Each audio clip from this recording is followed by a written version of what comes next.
I'm now going to demonstrate with my notching shears how to remove bulk and create a more choppy, blunt effect. I'm going to start in the back.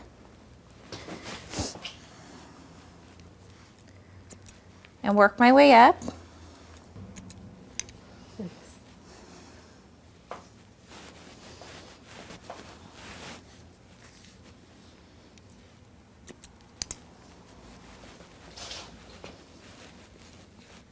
Now in the back, I'm doing a lot more texturizing because she wants some more shape back here, but she doesn't want it too short.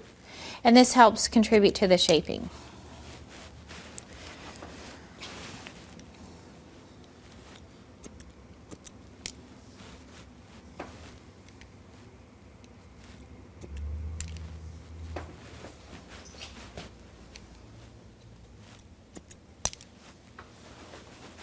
Now, especially up in this area, you want to be very careful not to get too close up into here or you'll get big pieces sticking up.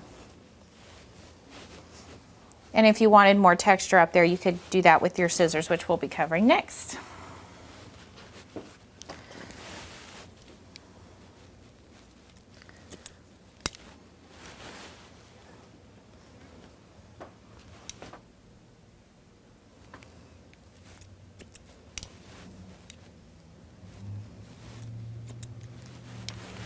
And that's how we can go about using the notching shears to remove bulk, which you can also do on lots of different lengths of hair and different styles.